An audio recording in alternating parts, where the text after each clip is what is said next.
আগামী বছরের ফেব্রুয়ারির প্রথমার্ধে ত্রয়োদশ জাতীয় সংসদ নির্বাচনের সময়সীমা ধরে প্রস্তুতি নিচ্ছে রাজনৈতিক দলগুলো। সম্ভাব্য মনোনয়ন প্রত্যাশীরা উঠোন বৈঠক, জনসমাবেশ সহ নানা কর্মসূচি নিয়ে ভোটারদের দ্বারে দ্বারে যাচ্ছেন।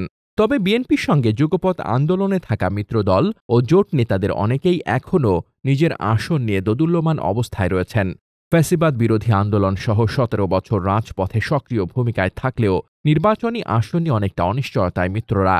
এজন্য এখনই বিএনপির কাছ থেকে আসন সমঝোতার নিশ্চয়তা চায় তারা। অন্ততপক্ষে মৌখিক আশ্বাস পেলেও নির্বাচনী আসনে তারা কাজ শুরু করতে পারবেন বলে জানিয়েছেন মিত্র দলগুলোর একাধিক শীর্ষ নেতা।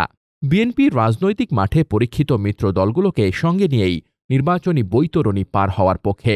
সেক্ষেত্রে সমঝোতার ভিত্তিতে ঢাকাসহ সারা দেশে বেশ কিছু আসন ছাড় দেওয়ার চিন্তা করছে দলটি।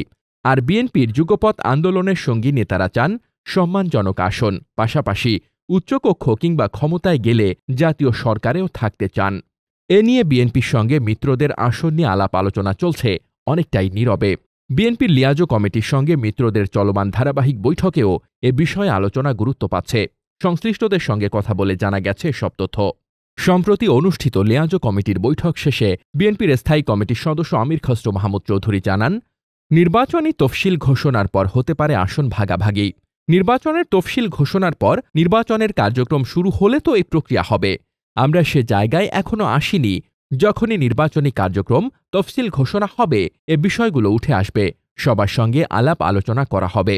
বুধবার লিয়াজো কমিটির বৈঠক শেষে আমির খসরু মাহমুদ চৌধুরী বলেন, যারা বিএনপির সঙ্গে রাজপথে ছিল তাদের সঙ্গে আবার কথাবার্তা বলছি। আমাদের ঐক্য অত্যন্ত গুরুত্বপূর্ণ।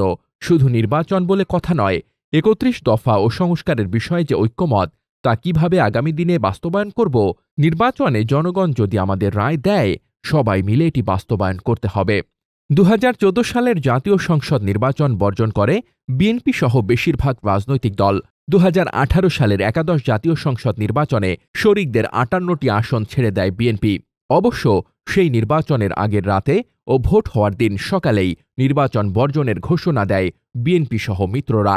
এরপর সর্বশেষ ২০২৪ সালের জাতীয় নির্বাচনও বর্জন করে বিএনপি সহ মিত্ররা। এই পুরো ১৫.৫ বছর বিএনপির সঙ্গে মিত্র দলগুলো আন্দোলন সংগ্রামে মাঠে ছিল। এই সময়ে নানা প্রলোভনেও তাদের কাছে ভেড়াতে পারেনি আওয়ামী লীগ। গত বছরের ৫ আগস্ট গণ অভ্যুত্থানে আওয়ামী লীগ সরকারের পতন হয়। Desk report, বার্তাবাজার।